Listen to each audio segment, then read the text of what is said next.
కన్నా చంద్రబాబు నాయుడు సీనియర్, అసలు అర్థం లేని ప్రశ్న అది. సీనియర్లు రాజకీయాలు అది గవర్నమెంట్ బ్యూరోక్రసీ అండి.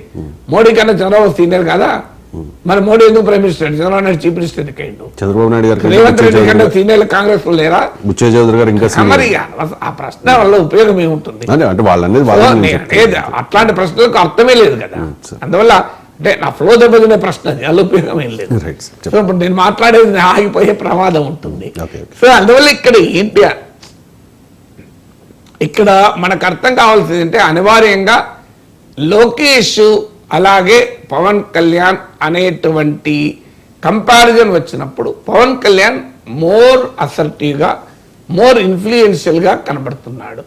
ఇది టీడీపీ వారు అంగీకరించలేని పరిస్థితికి వస్తుంది. ఎందుకు వస్తుంది అంటే మరి ఎలా, మా పరిస్థితి ఏంటి అంటే చంద్రబాబు నాయుడు ఏమో ఉన్నంత కాలం పవన్ కళ్యాణ్ క్రియాశీలకంగా చంద్రబాబు నాయుడు వ్యవహరిస్తున్నంత కాలం పవన్ కళ్యాణ్ మీకు లోకేష్కు ఆ అవకాశం రాదు. పవన్ కళ్యాణ్ డెఫినెట్గా ఆధిక్యత సాధిస్తాడు, పవన్ కళ్యాణ్ అసర్ట్ చేసుకుంటున్నాడు. అందువల్ల అని చెప్పి చంద్రబాబు నాయుడు క్రియాశీలకంగా ఉండద్దని అనలేము. ఈ డైలమా అనేది టీడీపీలో కనబడుతోంది. ఇప్పుడు మీకు కేవీ రాధాకృష్ణ కూడా తన వ్యాఖ్యానాలు చేసినట్లు మర్రి చెట్టు కింద ఏ చెట్టు మొలవదు, చంద్రబాబు నాయుడు క్రియాశీలకంగా ఉన్నంత కాలం లోకేష్గా గుర్తింపు రాదు, ఇలాంటి వ్యాఖ్యానాలు ఎందుకు చేస్తున్నారు అంటే ఈ కంపారిజన్ అంటే చంద్రబాబు నాయుడు పవన్ కళ్యాణ్ కంపారిజన్ చంద్రబాబు నాయుడే పెద్ద, చంద్రబాబు నాయుడే నాయకుడు, అందులో డిస్ప్యూట్ లేదు. ఆ విషయంలో పవన్ కళ్యాణ్ కూడా వేరే రకంగా వివరించడం లేదు. కానీ పవన్ కళ్యాణ్ లోకేష్ కంపారిజన్ వస్తే ఇప్పుడున్న రాజకీయ పరిస్థితుల్లో ఖచ్చితంగా పవన్ కళ్యాణ్ది ఆధిక్యత కనబడుతోంది. ఇది టీడీపీ వారు ఇప్పటికిప్పుడు పవన్ కళ్యాణ్ పైన వ్యతిరేకత లేకపోయినా తమ పార్టీకి ఇది నష్టంగా ఉండే ప్రమాదం ఉంది అని భావిస్తున్నారు. తమ పార్టీకి నష్టంగా ఉంది అనే ప్రమాదం ఎందుకు భావిస్తున్నారంటే 29 తర్వాత 34 తర్వాత చంద్రబాబు నాయుడు క్రియాశీలకంగా ఉండలేడు, అప్పటికి లోకేష్ ఎమర్జ్ కాడు, పవన్ కళ్యాణ్ ఏమో పవర్ఫుల్ అవుతాడు, బీజేపీ కూడా ఆయనకు అండగా ఉంటుంది. అప్పుడు రాజకీయం అంతా పవన్ కళ్యాణ్ వర్సెస్ జగన్గా జరిగితే మా పరిస్థితి ఏంటి అని తెలుగుదేశంలో పునరాలోచన మొదలైంది. ఇది పవన్ కళ్యాణ్కు వ్యతిరేకంగానో జనసేనకు వ్యతిరేకంగానో జరుగుతున్నదని అనుకోను. అనివార్యంగా తెలుగుదేశం పార్టీలో అదొక రాజకీయ పార్టీ, జనసేన ఇంకో రాజకీయ పార్టీ. తెలుగుదేశం పార్టీ తన రాజకీయ అస్తిత్వం గురించి ఆలోచిస్తుంది కదా.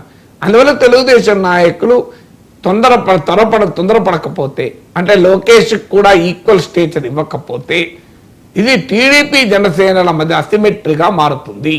అంటే పవన్ కళ్యాణ్ లోకేష్ల మధ్య ఉన్న అసిమెట్రీ కాస్త పవన్ కళ్యాణ్ లోకేష్ల మధ్య ఉండే అసిమెట్రీ కాస్త టీడీపీ జనసేనల మధ్య అసిమెట్రీగా మారుతుంది. అంటే అసమానతలు అంటే అసిమెట్రీ అంటారంటే ఈక్వల్ సిచ్యువేషన్ లేని పరిస్థితిని. సో ఇది ఎట్లా తమకు ఫ్యూచర్కు నష్టం జరుగుతుంది అనేది టీడీపీ వారి ఆందోళన. అందుకే మీకు లోకేష్ డిప్యూటీ సీఎం చేస్తే అటు టీడీపీ నుంచి డిప్యూటీ సీఎంగా లోకేష్, జనసేన నుంచి డిప్యూటీ సీఎంగా పవన్ కళ్యాణ్. సో ఇద్దరు కూడా ఈక్వల్ ప్లేన్ మీద ఉంటారు అని సహజంగానే ఇది జనసేన అంగీకరించదు. ఎందుకంటే ఇక్కడ ఇప్పుడు బట్టి విక్రమార్క కాక సీతక్కను ఇంకోరిని ఉప ముఖ్యమంత్రి చేస్తా అనే ప్రతిపాదన కూడా వచ్చింది. బహుశా రేవంత్ అది కోరుకుంటాడు కూడా, కానీ బట్టి విక్రమార్క కోరుకున్నాడా? మీరు కర్ణాటకలో సిద్ధరామయ్య ముఖ్యమంత్రి అయినప్పుడు డీకే శివకుమార్ ఉప ముఖ్యమంత్రిగా ఉంటూ పరమేశ్వర ఇతరులకు కూడా ఉప ముఖ్యమంత్రులు అవుతారని ప్రతిపాదన వచ్చింది. శివకుమార్ అంగీకరించలేదు కదా. అందువల్ల కర్ణాటకలో శివకుమార్ అంగీకరించినట్లు, తెలంగాణలో బట్టి విక్రమార్క అంగీకరించినట్లు, మీకు ఈవెన్ ఆంధ్రప్రదేశ్లో కూడా పవన్ కళ్యాణ్ అంగీకరించాడు. ఇంకా కనీసం కర్ణాటక తెలంగాణలో అయినా పార్టీ ఒకటే, కాంగ్రెస్ పార్టీ. ఇక్కడ రెండు వేరు పార్టీలు. అందువల్ల కాంగ్రెస్ పార్టీలోనే ముఖ్యమంత్రి పదవికి పోటీ చేసిన నాయకుడు తనతో పాటు మరొక ఉప ముఖ్యమంత్రి అంగీకరించకపోతే ఒక మిత్రపక్షమైన జనసేన ఎట్లా అంగీకరిస్తుంది? సో అందువల్ల జనసేనలో ఈ ప్రశ్న తమ నాయకుడి పవన్ కళ్యాణ్ పాత్రకు మళ్ళీ పోటీగా లోకేష్ తీసుకొస్తే మేము అంగీకరించలేము. అందువల్ల మేము మా పోటీ లోకేష్తో ఉండకూడదు, మాకు పోటీ ఏమైనా ఉంటే చంద్రబాబు నాయుడుతో ఉండాలి. అందుకే మా పవన్ కళ్యాణ్ ముఖ్యమంత్రి కావాలని కూడా మేము కోరుకోవడంలో తప్పే ఉంది అని వాళ్ళు మొదలుపెట్టారు. అంటే జనసేన వాళ్ళేమో చంద్రబాబు నాయుడును పవన్ కళ్యాణ్ కలిపి ఒక ఫ్రేమ్లో చూస్తున్నారు, టీడీపీ వాళ్ళేమో లోకేష్ను పవన్ కళ్యాణ్ ఒక ఫ్రేమ్లో చూస్తున్నారు. సమస్య ఎక్కడ వచ్చింది?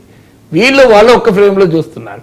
వైఎస్ఆర్ కాంగ్రెస్ పార్టీలోనో చంద్రబాబు నాయుడు, లోకేష్, పవన్ కళ్యాణ్ వేరు వేరు ఫ్రేములు ఉండాలని వాళ్ళు చూస్తున్నారు.